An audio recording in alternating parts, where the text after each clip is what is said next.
जयद्वैत चंद्र जय गौर भक्त वृंदा, जय जय श्री चैतन्य जय नित्यानंद, जयद्वैत चंद्र जय गौर भक्त वृंदा, जय जय श्री चैतन्य जय नित्यानंद, जयद्वैत चंद्र जय गौर भक्त वृंदा, जय जय श्री चैतन्य जय नित्यानंद, जयद्वैत चंद्र जय गौर भक्त वृंदा, जय जय श्री चैतन्य जय नित्यानंद, जयद्वैत चंद्र जय गौर भक्त वृंदा, जय जय श्री चैतन्य जय नित्यानंद, जयद्वैत चंद्र जय गौर भक्त वृंदा, जय जय श्री चैतन्य जय नित्यानंद, जयद्वैत चंद्र जय गौर भक्त वृंदा, जय जय श्री चैतन्य जय नित्यानंद, जयद्वैत चंद्र जय गौर भक्त वृंदा, हरे कृष्णा कृष्णा कृष्णा हरे हरे, हरे राम राम राम हरे हरे, हरे कृष्णा कृष्णा कृष्णा हरे हरे, हरे राम राम राम हरे हरे, हरे कृष्णा कृष्णा कृष्णा हरे हरे, हरे राम राम राम हरे हरे, हरे कृष्णा कृष्णा कृष्णा हरे हरे, हरे राम राम राम हरे हरे, मुखं करोति वाचालं पंगुं लंघयते गिरिं, यत्कृपातमहं वन्दे श्रीगुरुं दीनतारिणं, परमानन्दमाधवं श्रीचैतन्य ईश्वरम्। नमो विष्णुपादाय कृष्णपृष्ठाय भूतले श्रीमते भक्तिवेदांत स्वामिने नामिने, नमस्ते सरस्वती देवे गौरवाणी प्रचारिणे, निर्विशेष शून्यवादी पाश्चात्य देशकारिणे। जय श्री कृष्ण चैतन्य प्रभु नित्यानंद, श्री अद्वैत गदाधर श्रीवासादि गौर भक्त वृंदा, हरे कृष्णा कृष्ण कृष्ण हरे हरे, हरे राम राम राम हरे हरे। ओके, हरे कृष्णा, चैतन्य चैतामृत की इच्छा है। कौन श्लोक आज के कत नंबर? 11 नंबर।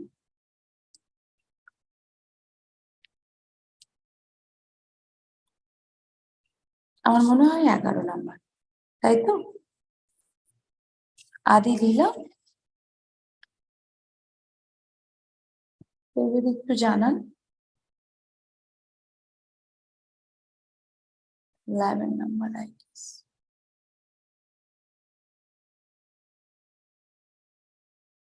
11 or 12, 11 or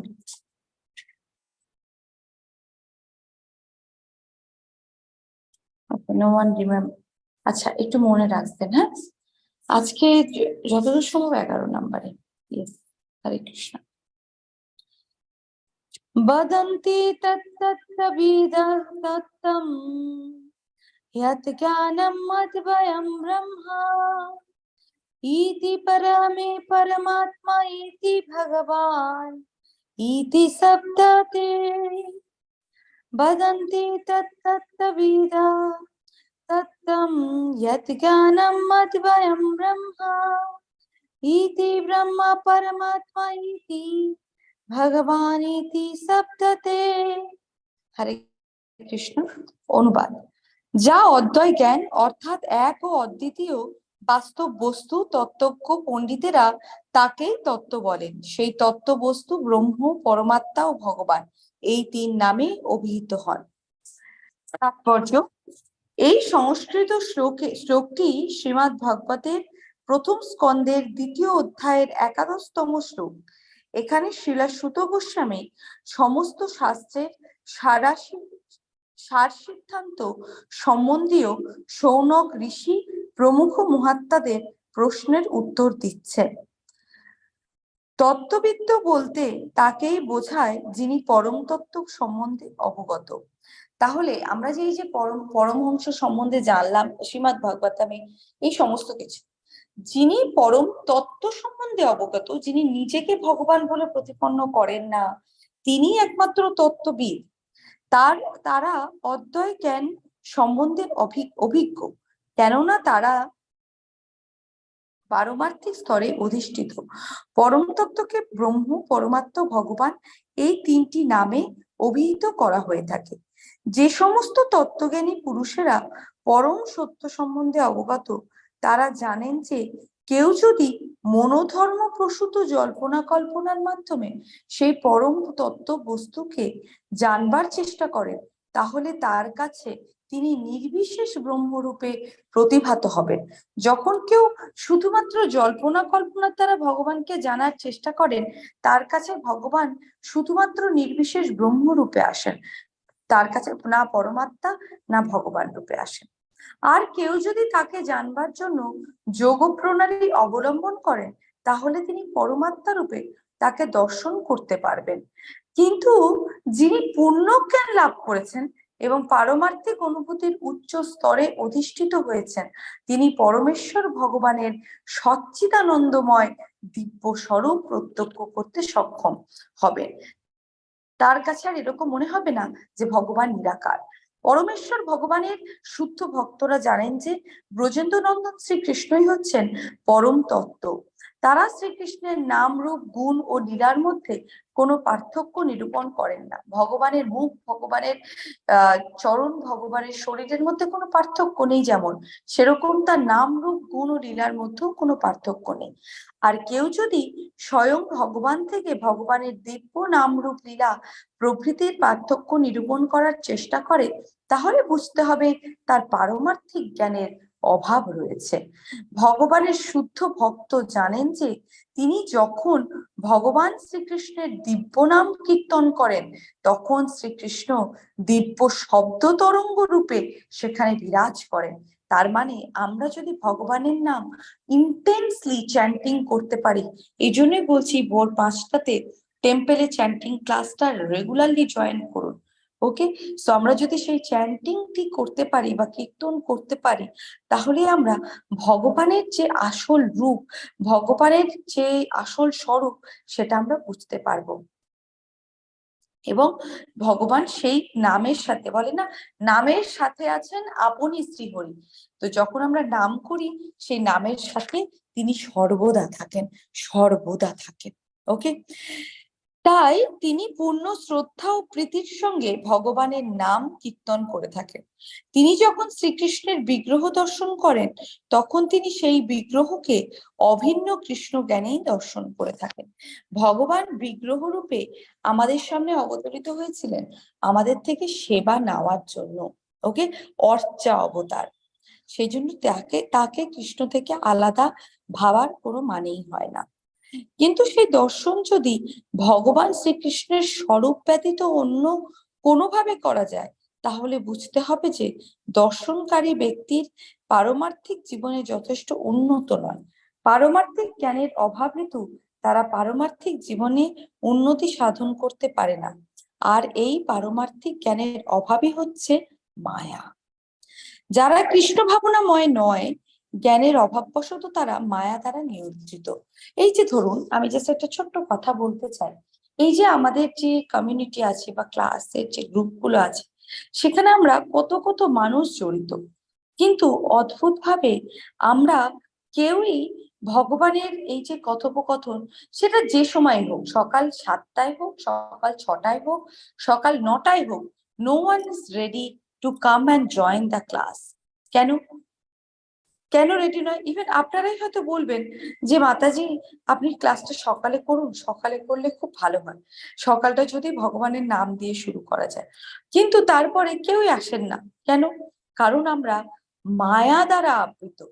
জীবনের মায়াটা, এই যে আমরা হচ্ছে দেহগত, ভাগবতম, ভগবত গীতা, সব জায়গাতেই বলা হয়েছে যে দেহগত যে জীবন, সেই জীবনের কোনো মূল্য নেই। জীবন হবে কৃষ্ণময়, তাহলেই সেই জীবনের মূল্য আছে, বা সেই জীবনের মূল্যবোধ বা উন্নতি সাধন করার একমাত্র কোনো পন্থা থাকতে পারে। কারণ জীবনটা শুধু যদি আমার কি দরকার, আমার শরীরে আমি ঘুমাবো, আমি খাবো, আমি ভালো থাকার চেষ্টা করব, কারণ এটা তো দুঃখালয়, এখানে ভালো থাকা যায় না ভগবান ছাড়া। ওকে, আমি আরো আরো অর্থ উপার্জন করব, এই সমস্ত কিছু করে আমরা জীবনের যে পারমার্থিক হেতু সেটা আমরা সাধন করতে পারি না।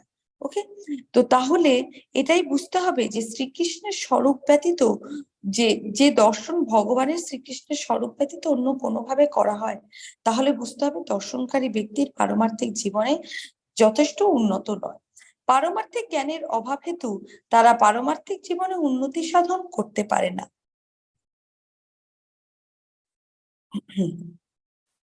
আর এই পারমার্থিক জ্ঞানের অভাবই হচ্ছে মায়া। যারা কৃষ্ণ ভাবনাময় নয়, জ্ঞানের অভাববশত তারা মায়ার দ্বারা নিয়ন্ত্রিত হয়। যারা কৃষ্ণ ভাবনামৃত, তাদেরকে মায়া বেশি ডিস্টার্ব করতে পারে না, কিন্তু যারা কৃষ্ণ ভাবনামৃত নয়, তাদের সাথে মায়ার অন্তরঙ্গ সম্পর্ক। ওকে, তো তাকেই বলা হয় মায়া। যারা পরম স্তরে ভগবানের সমস্ত প্রকাশই হচ্ছে অদ্বয় তত্ত্ব, ঠিক যেমন মায়ার নিয়ন্তা শ্রী বিষ্ণুর সমস্ত রূপই হচ্ছে অদ্বয় তত্ত্ব। মায়াবাদী দার্শনিকেরা যারা নির্বিশেষ ব্রহ্মের উপাসনা করে, তারা মনে করে যে অনুচৈতন্য বিশিষ্ট জীব বিভু চৈতন্য বিশিষ্ট ভগবান থেকে অভিন্ন। ওকে, তো দেখুন, আমরা জীবেরা অ্যাকচুয়ালি বিভু চৈতন্য বিশিষ্ট ভগবান থেকে আমরা অভিন্ন, কিন্তু একটা কথা মাথায় রাখতে হবে, quality might be same, not might be, quality same. কারণ জীব হচ্ছে ভগবানের পার্ট অ্যান্ড পার্সেল, একটা আত্মার স্ফুলিঙ্গ, পরমাত্মার স্ফুলিঙ্গ আত্মা, ছোট্ট একটু, কিন্তু quantity wise it is very small. কিন্তু কথা হচ্ছে এটাই যে তারা ভগবানের সেই বৈশিষ্ট্য, ভগবানের বিভু চৈতন্য থেকে অভিন্ন। আবার যোগ সাধনকারী পারমার্থীবিদরা যারা পরমাত্মাকে দর্শন করার চেষ্টা করে, তারা মনে করে জীবাত্মা যখন শুদ্ধ চেতনা সম্পন্ন হয়, তখন সেই শুদ্ধ স্তরে তারা পরমাত্মার সঙ্গে অভিন্নতা প্রাপ্ত হয়। কিন্তু একজন ভক্ত সর্বদা কি চান? তিনি ভগবানের সাথে একাত্ম বা ভগবানের সাথে অভিন্নতা প্রাপ্ত হওয়ার তার কোনো ইচ্ছে নেই। তিনি বৈকুণ্ঠও যদি চান, তার একটাই উদ্দেশ্য, সেখানে গিয়ে যেন তিনি ভগবানের নিত্য সেবায় নিযুক্ত থাকতে পারে। কিন্তু একজন শুদ্ধ ভক্ত অনুভূতিলব্ধ যে জ্ঞান প্রাপ্ত হন, তার মাধ্যমে তিনি সবকিছুকে কৃষ্ণ সম্বন্ধে দর্শন করতে সমর্থ হন, এবং তাই তার জ্ঞান পূর্ণ। হরি বল, হরে কৃষ্ণ। নেক্সট শ্লোকা। তাহার অঙ্গের শুদ্ধ কিরণ মণ্ডল, উপনিষদ কহে তারে ব্রহ্ম সুনির্মল। শ্লোকার্থ। উপনিষদে যাকে নির্বিশেষ ব্রহ্মরূপে অভিহিত করা হয়েছে, তা হচ্ছে সেই পরম পুরুষের অঙ্গ প্রভাব। তাৎপর্য। তো তাহলে আমরা যে ব্রহ্মজ্যোতি বলি, দেখুন সমস্ত গ্রন্থে, সমস্ত জায়গায় বারংবার বলা হয়েছে যে এই যে ভগবানের শরীর থেকে যে বিচ্ছুরিত জ্যোতি, সেটি হচ্ছে নির্বিশেষ ব্রহ্মজ্যোতি। তো সেটাকে ভগবান ভেবে, সেটা ভগবানের থেকে যে যদিও অভিন্ন, কিন্তু ভগবানকে প্রাপ্ত হওয়া, ভগবানের চরণে স্থান লাভ করাটাই আমাদের জীবনের আসল উদ্দেশ্য। তাৎপর্য। মুন্ডক উপনিষদে প্রদত্ত 3টি শ্লোকে পরমেশ্বর ভগবানের অঙ্গপ্রভা বা দেহ নির্গত রশ্মিচ্ছটা সম্বন্ধে তত্ত্ব প্রদান করা হয়েছে। সেখানে বলা হয়েছে যে হিরণ্ময়ী পরে কোশে বিরাজং ব্রহ্ম নিষ্কলম তৎসুভ্রং জ্যোতিষং জ্যোতিস্তৎ যদাত্মা বিদু বিদু না তত্ত সূর্য ভাতি না চন্দ্র তারকং নেমা বিদুত্ত ভান্তি কুতহয়মগ্নি তমেব ভান্তমনো ভাতি সর্বং তস্য ভাষা সর্বমিদং বিভাতি ব্রহ্মৈবেদমিদং প্রৌরস্তা ব্রহ্মা পশ্যত ব্রহ্মা দক্ষিণস্তশ্চ তরেনা অধশ্চত্বং চ প্রসৃতং ব্রহ্মে বেদং বিশ্বমিদং বরিষ্ঠং। হরে কৃষ্ণ। কি বলছেন? জড় আবরণের ঊর্ধ্বে চিৎ জগতে অন্তহীন ব্রহ্মজ্যোতি রয়েছে, যা সব রকমের জড় কলুষ থেকে মুক্ত। সেই জ্যোতির্ময় শুভ্র আলোককে আত্মজ্ঞানী পুরুষেরা সমস্ত জ্যোতির জ্যোতি বলে জানেন। আমরা ঠিক এই যে সমস্ত লাইট পাই এটা সেটা আমরা বলি সূর্য আলো দিচ্ছে। আচ্ছা, সূর্য আলো কোথা থেকে পাচ্ছে, বা সেখানে যে সর্বদা আগুন জ্বলছে বা কিছু, সেই সমস্ত ব্যাপারগুলো কে করছে? তো সেটাই ভগবানের শরীর নিঃসৃত যে চিন্ময়, যে ট্রান্সেন্ডেন্টাল এফালজেন্স যেটা ছড়িয়ে পড়ছে, সেটা সেখানে গিয়ে প্রবেশ করছে। তো একটা কথা এটাই মনে রাখার, যে শুধু ভগবানের মানে এরকম নয় যে ভগবানের কোনো রূপ নেই, ভগবান হচ্ছে নির্বিশেষ ব্রহ্ম, এই সমস্ত কিছু ভেবে ভগবানের জন্য শুধুমাত্র তপস্যা করে যাচ্ছি বা কিছু, এগুলো ঠিক নয়। কারণ এই যুগটি তপস্যার নয়, এটি ভগবানের সেবা করার যুগ। তাই ভগবানের রূপকে বুঝে ভগবানের সেবা করতে হবে। তো যিনি সত্যি আত্মজ্ঞানী তিনি জানেন এই সমস্ত জ্যোতির উৎসও হচ্ছেন ভগবান শ্রীকৃষ্ণ। সেই চিন্ময় লক্ষ্যে উদ্ভাসিত করার জন্য সূর্যরশ্মি, চন্দ্রকিরণ, অগ্নি অথবা বিদ্যুতের প্রয়োজন হয় না। ভগবানের বৈকুণ্ঠ ধামকে আলোকিত করার জন্য কোনো কিছুরই প্রয়োজন হয় না। বাস্তবিকই জড় জগতে যে আলোক দেখা যায় তা সেই পরম জ্যোতির প্রতিবিম্ব মাত্র। সেই ব্রহ্ম সম্মুখে ও পশ্চাতে, উত্তরে, দক্ষিণে, পূর্বে, পশ্চিমে এবং ওপরে ও নিচে সর্বত্রই পরিব্যাপ্ত। পক্ষান্তরে বলা যায় সেই ব্রহ্মজ্যোতি জড় চেতন আকাশের সর্বত্রই পরিব্যাপ্ত। ওকে, তো হচ্ছে ব্রহ্মজ্যোতির এই সমস্ত কিছুই, এই যে জড় জাগতিক যে জগৎ, সেখানেও সেটি পরিপূর্ণভাবে সেটি কি হচ্ছে, পরিব্যাপ্ত থাকছে। ওকে, হরে কৃষ্ণ, হরি বল। 13 নাম্বার শ্লোকা। চর্মবক্ষে দেখে যাইছে সূর্য নির্বিশেষ, জ্ঞানবার্গে লইতে নারী কৃষ্ণেরও বিশেষ। শ্লোকার্থ। চর্মচক্ষে যেমন সূর্যকে এক নির্বিশেষ জ্যোতির্মণ্ডল বলে মনে হয়, অর্থাৎ সূর্যের সবিশেষ বৈচিত্র্য দর্শন হয় না, তেমনি মনোধর্ম প্রসূত দার্শনিক জ্ঞানের মাধ্যমে শ্রীকৃষ্ণের চিন্ময় বিশেষত্ব উপলব্ধি করা যায় না। আমরা আমাদের চাক্ষুষ চর্মচক্ষে আমরা ভাবি যে সূর্যের যে সবিশেষ যে বৈচিত্র্য, সূর্যে কোথা থেকে আলো আসছে, এগুলো আমরা সায়েন্স দ্বারা বিচার করতে চেষ্টা করি। কিন্তু একটাই কথা, সেই মহাশূন্যে এই লাইটের উৎসটা কি কেউ কি গিয়ে সূর্যে আগুন লাগিয়ে দিয়ে এসেছিল? না। তাহলে সেটা কিভাবে হলো? এটাই, যারা অ্যাকচুয়ালি জ্ঞানী তারা জানেন যে এই সমস্ত কিছু কি হচ্ছে, এই সমস্ত কিছু ভগবান শ্রীকৃষ্ণের উৎস থেকে বা তার শরীর থেকে যে আলো, সেই আলো দ্বারা এটা আলোকিত হয়। এবং যারা মনোধর্ম প্রসূত দার্শনিক জ্ঞানের মাধ্যমে তারা শ্রীকৃষ্ণের যে চিন্ময় বিশেষত্ব, সেটা কোনোদিনও উপলব্ধ করা যায় না। 14 अस्य प्रभा प्रभता जगदण्ड कोटि कोटिश शश्वशेष वसुधा देवी भूति भिन्नम तत् ब्रह्मा निष्कलमनंत शेषभूतं गोविंदमादि पुरुषम तमहं भजामि। ब्रह्म संहिता। ओके, यस्य प्रभा प्रभता जगदण्ड कोटि कोटिषु अशेषा। অনন্ত কোটি ব্রহ্মাণ্ডে অনন্ত বসুধাদি বিভূতি থেকে যা পৃথক, সেই অখণ্ড অনন্ত অশেষ ভূত ব্রহ্মা যার প্রভাব, সেই আদি পুরুষ গোবিন্দকে আমি ভজনা করি। তাৎপর্য, এই শ্লোকটি ব্রহ্ম সংহিতা থেকে উদ্ধৃত। অনন্ত কোটি ব্রহ্মাণ্ডের প্রতিটি ব্রহ্মাণ্ডই বিভিন্ন আকৃতি ও পরিবেশ সমন্বিত অসংখ্য গ্রহ নক্ষত্রে পূর্ণ। সে সমস্তই প্রকাশিত হয়েছে অনন্ত অদ্বয় ব্রহ্ম বা পরম পূর্ণ থেকে। ওকে, যা পূর্ণ জ্ঞানে বিরাজমান। সেই অন্তহীন ব্রহ্ম জ্যোতির উৎস হচ্ছেন পরমেশ্বর ভগবান শ্রী গোবিন্দের চিন্ময় দেহ, এবং সেই গোবিন্দই আদি পুরুষ রূপে বন্দিত হয়েছেন। এখানে ব্রহ্মাজিও সেম কথা বলছেন, তিনিও বলছেন যে ভগবান শ্রীকৃষ্ণই হচ্ছেন আদি পুরুষ এবং সেইভাবেই তিনি পূজিত হয়েছেন। হরে কৃষ্ণ, হরি বল। কোটি কোটি ব্রহ্মাণ্ডে যে ব্রহ্মের বিভূতি, সেই ব্রহ্ম গোবিন্দেরও হয় অঙ্গকান্তি।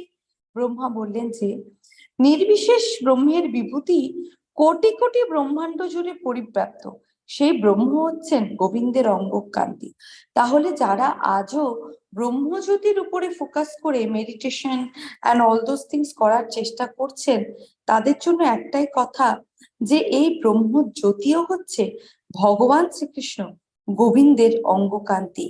তো সেই জন্য আমাদের কি করতে হবে, যে আমাদের ভগবানের সেবা করতে হবে। এই ভগবানের এই নির্বিশেষ জ্যোতি, অঙ্গকান্তি, এই সমস্ত কিছু জানার জন্যও আমাদের ভগবানের সেবা করতে হবে।